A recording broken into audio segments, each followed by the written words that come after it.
While 4,000 beagles will soon have new homes, the fate of nearly 50 others remains in question tonight. An undercover investigation revealed their living conditions inside a southern Indiana lab, also owned by Inotiv.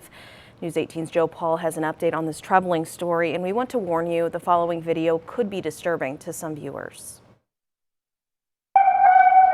These are the conditions inside a Mount Vernon, Indiana laboratory where experimental drugs are tested on beagles, monkeys, and other animals.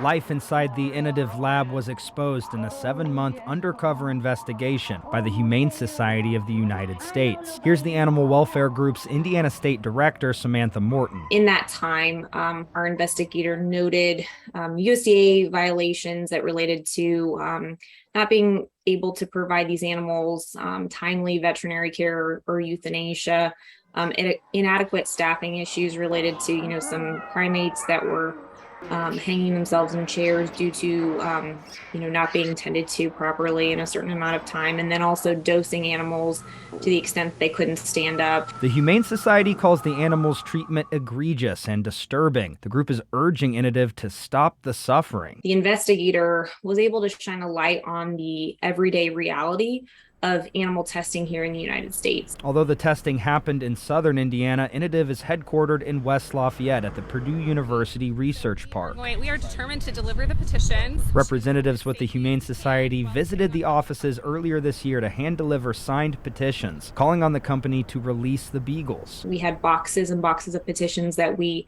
attempted to deliver. However, we were met by police. So we placed those boxes on the sidewalk outside of their headquarters. State Representative Chris Campbell has worked with the Humane Society on past pieces of legislation. She wants experiments to shift toward non-animal alternatives. I would encourage the manufacturers of these pharmaceuticals to use these alternative methods when possible.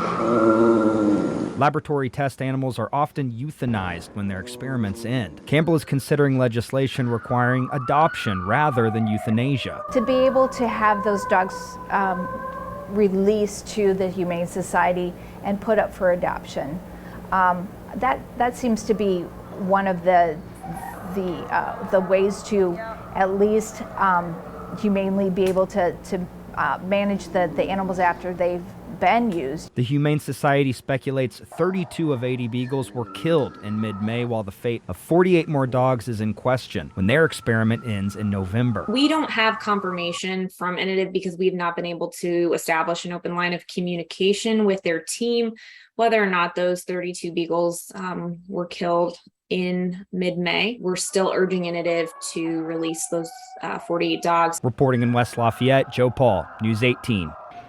We reached out to Inotiv multiple times for comment. We also reached out to an industry group called the Institute for Laboratory Animal Research. We have yet to hear back.